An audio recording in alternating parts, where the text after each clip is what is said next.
Hujambo na karibu tena mtazamaji wa The World News katika kipindi hiki cha ulimwengu wa siasa, na wakati huu tunaelekea huko Mashariki ya Kati ambapo mkuu wa kijasusi wa Israel anamshutumu Waziri Mkuu Benjamin Netanyahu kwa kujaribu kumfukuza kazi kwa kukataa kufanya vitendo haramu vinavyolenga kulinda maslahi yake binafsi ya kisiasa pamoja na kiuongozi ya kiongozi huyo wa Israel.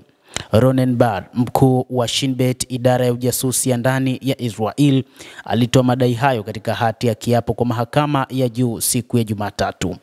Hatua ya Netanyahu mwezi uliopita ya kumfukuza Bar ilisitishwa na mahakama ili kupisha uchunguzi, na mzozo uliofuata umezusha maandamano makubwa, huku umati wa watu ukimtuhumu waziri mkuu huyo kuhatarisha demokrasia. Netanyahu alisema atamfuta kazi mkuu huyo wa kijasusi kutokana na kuvunjika kwa uaminifu kunakodaiwa kuhusishwa na shambulio la Hamas mnamo Oktoba mwaka 2023 ambalo lilisababisha vita vya Gaza. Walakini Bar alisema uamuzi wa Netanyahu ulichochewa na mfululizo wa matukio kati ya Novemba mwaka 2024 na Februari mwaka 2025.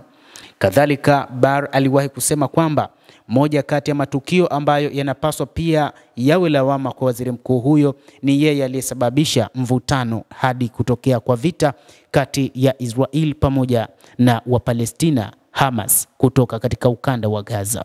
Katika sehemu ambayo haijaainishwa ya wasilisho la mahakama, Bar alisema Netanyahu alimwambia zaidi ya tukio moja kwamba alitarajia Shin Bet kuchukua hatua dhidi ya Waisrael waliohusika katika maandamano dhidi ya serikali, kwa kuzingatia hasa kufuatia wafadhili wa maandamano hayo. Mkuu wa Shin Bet pia alisema amekataa kutia saini ombi la usalama ambalo lililenga kumuondoa Netanyahu kutoa ushahidi wake katika kesi inayoendelea ya ufisadi, ambapo anakabiliwa na mashtaka ya hongo, ulaghai na uvujaji wa imani ya umma.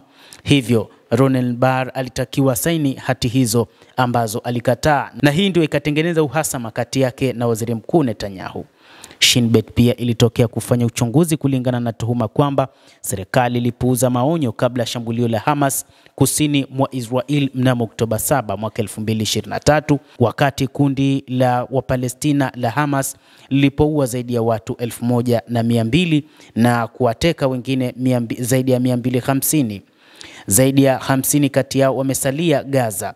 Netanyahu na vyama vyenye msimamo mikali ya kizayuni vinavyounga mkono serikali yake vimekabiliwa na shutuma kali kwa kushindwa kwao kuafiki usitishaji vita na kurejesha wafungwa waliosalia. Mashambulizi ya Israeli dhidi ya Gaza yameua zaidi ya watu 51,000 kulingana na Wizara ya Afya ya Palestina. Ofisi ya Netanyahu imesema hati ya kiapo ya Bar ilikuwa imejaa uongo, na baadaye ikajibu madai yake kadhaa ikisema kwamba ameshindwa vibaya wakati Hamas iliposhambulia Israel. Pia ilikanusha kuwa hatua ya kumfukuza Bar ililenga kuzua uchunguzi unaoitwa Qatar Gate. Kuachishwa kazi hakukusudiwa kuzuia uchunguzi, badala yake uchunguzi ulikusudiwa kuzuia kufukuzwa, alisema.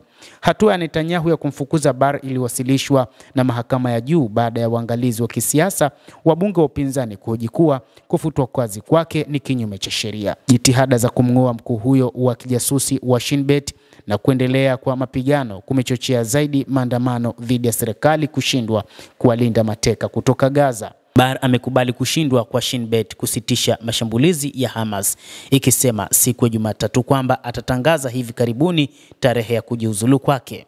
Endelea kutufuatilia na usisahau kulike, kucomment na kusubscribe channel hii. Naitwa Adam Hussein.